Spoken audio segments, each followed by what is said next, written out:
पैठण शहरात आणि तालुक्यात विकास कामे करणारे गुत्तेदार ठेकेदार हे किती निगरगट्ट झालेले आहे आणि त्यांना जनतेचा कोणताही थाक राहिलेला नाही याचं एक उदाहरण आज आम्ही आपल्याला दाखवणार आहोत।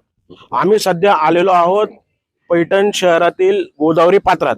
या ठिकाणी जवळपास 25 कोटी रुपये खर्च करून गोदावरी नदीवर पूल बांधण्यात येत आहेत आणि या पुलाच्या शेजारी 20 कोटी रुपये खर्च करून घाटाचे काम चालू आहे।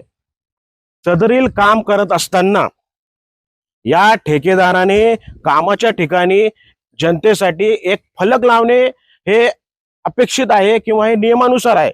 मात्र आणि या फलकावर त्याने कामाचा प्रकार, काम मंजूर झाल्याची तारीख, काम सुरू झाल्याची तारीख, कामाचा कालावधी, काम कोण करते याची माहिती, कोणत्या निधीतून होत आहेत, कामावर देखरेख कोणत्या विभागामार्फत करण्यात येत आहेत, कामावर कोणता अभियंता असणार आहे, त्याचा संपर्क, हे सर्व लिहिणे अपेक्षित आहे। मात्र 45 कोटीच्या या कामावर आपण बघू शकता कुठेही माहिती फलक लावण्यात आलेले नाही।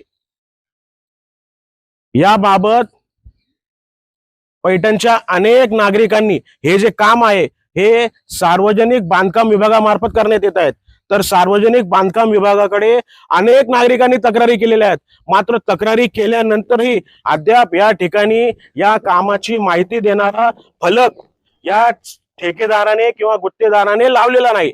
आम्ही सध्या या ठिकाणी आलेलो आहोत आणि या ठिकाणी सार्वजनिक बांधकाम विभागाचा एकही अधिकारी नाही आणि या कामाबद्दल माहिती देण्यासाठी या ज्या ठेकेदार आहे याचाही कर्मचारी या ठिकाणी आमच्याशी बोलायला मनाई केलेली आहे।